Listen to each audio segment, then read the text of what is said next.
What's been interesting to me lately is how celebrity narratives don't actually change because people grow. They change because the timing demands it. And that's exactly what this whole Kim Kardashian and Taylor Swift situation feels like right now. On paper, it looks like maturity. Kim casually saying she listens to Taylor, praising her talent, rushing off the feud as something that's long over. But when you zoom out and look at what's happening around Taylor at this exact moment, it stops feeling like growth and starts feeling like damage control orbiting the same headline cycle. And I don't even mean that as an insult, because this is how Hollywood works. People don't reconcile in private. They realign in public when it makes sense. Taylor Swift is in a rare position right now where her image, not her success, is being questioned. Her career is untouchable. Her fan base is massive. But those text messages with Blake Lively crack something that usually feels impenetrable. For years, Taylor has been positioned as hyper-aware but morally centered, someone who plays the game better than everyone else but still feels like the underdog. Those messages disrupted that balance. They didn't show a monster, but they did show someone sharp, strategic, and dismissive in a way that made people uncomfortable, especially because Justin Baldoni ended up looking less like a villain and more like collateral damage in a PR chess match. What made it worse is that Blake Lively is already on the wrong side of public opinion, so instead of Taylor's words being seen as context or venting, they became evidence in a narrative people were already ready to believe. And when that happens, suddenly the smallest shifts matter. Who's associated with you, who's defending you, who's neutral,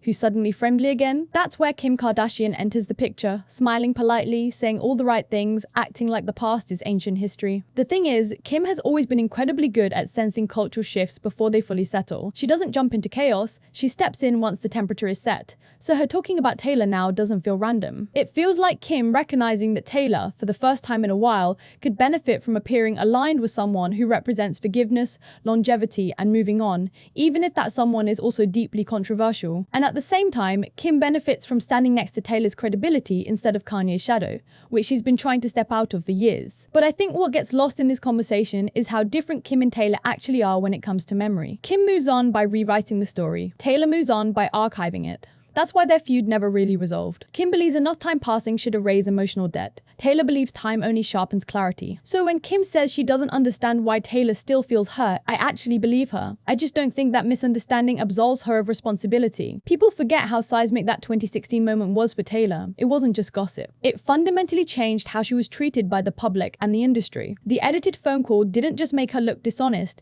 it reframed her entire persona as manipulative. And while the unedited call eventually proved her right, the correction never traveled as far as the accusation. That's not something you get over, because a decade has passed. That's something that reshaped how you trust people forever. And that's why I don't buy the idea that Taylor would suddenly feel safe reconnecting with Kim now, especially after what just happened with Blake. If anything, the Blake situation reinforced Taylor's instinct to keep her circle tight and her distance intentional, because from her perspective, she's already lived through what happens when private conversations become public weapons. Why would she voluntarily step back into proximity with someone who once used editing software to control a narrative about her? At the same time, I do think Kim genuinely wants this feud to be over, not out of guilt, but out of exhaustion and inconvenience. It doesn't serve her anymore. She's building a new identity post-Kanye, positioning herself as independent, reflective, maternal, and business-focused. Being publicly linked to one of the most infamous celebrity betrayals of the last decade doesn't align with that brand. So the easiest solution is to declare peace and hope the other person agrees by default. But Taylor has never operated on default forgiveness. She forgives selectively and usually privately, not performatively. When she holds onto something, it's not because she's petty, it's because she's processing.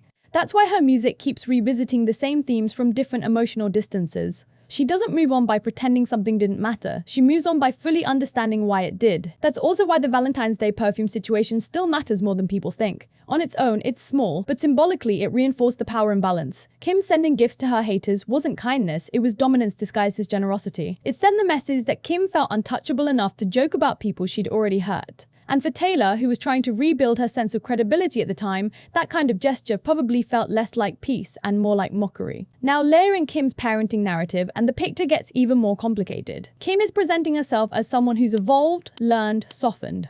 But when she talks about North, it exposes a different kind of control. She insists she's not trying to be North's best friend, yet everything she describes sounds like a parent who's deeply enmeshed. North isn't just being raised, she's being developed. Her creativity is constantly framed through output, branding, and visibility. I'm not saying Kim doesn't love her kids, I think she does, intensely. But love doesn't automatically equal protection. North is 12, and her life already reads like a pitch deck. Music sessions double as spelling tests. brand ideas become coursework. Self-expression is encouraged, but only in ways that can be filmed, shared, and monetized. And when people express concern, Kim interprets it as hate instead of worry, which feels telling. What's even more unsettling is Kim admitting she parents her younger kids differently. That acknowledgement alone confirms that North's upbringing is experimental in a way the others won't experience. And while growth as a parent is normal, the internet doesn't forget which child carried the weight of that learning curve. North will grow up with footage of every phase, every decision, every controversy permanently archived.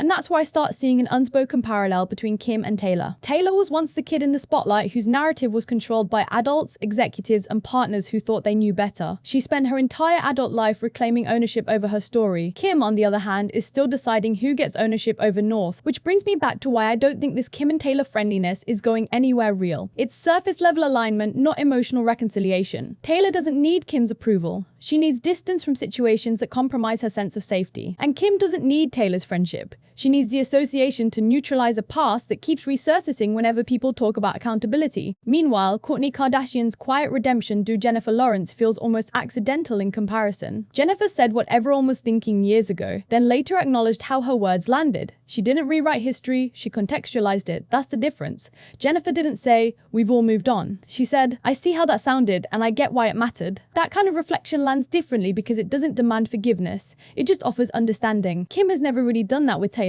She's offered compliments, distance, dismissal, and indifference, but not understanding. And until that happens, this feud will never actually be resolved, no matter how many podcasts Kim goes on or how many playlists she mentions. What fascinates me most is how all of this exposes the illusion of celebrity closure. We're conditioned to believe that time heals everything, that feuds expire, that people outgrow their conflicts. But some situations don't dissolve, they calcify. They become reference points. And Taylor Swift doesn't revisit the past because she's stuck there. She revisits it because it informs how she navigates the present. So when people ask whether Kim and Taylor are secretly working together to repair Taylor's reputation, I think that question misses the point. Taylor doesn't repair her image through alliances. She repairs it through distance and control. And Kim doesn't collaborate unless there's a clear upside. Right now, the upside is appearing evolve without actually doing the work of reckoning. And maybe that's the most honest takeaway here. Not that anyone is evil or scheming in some dramatic way, but that everyone is doing what they've always done, just under new circumstances. Taylor protects herself by remembering, Kim protects herself by reframing, and the public gets to decide which strategy feels more authentic in the moment.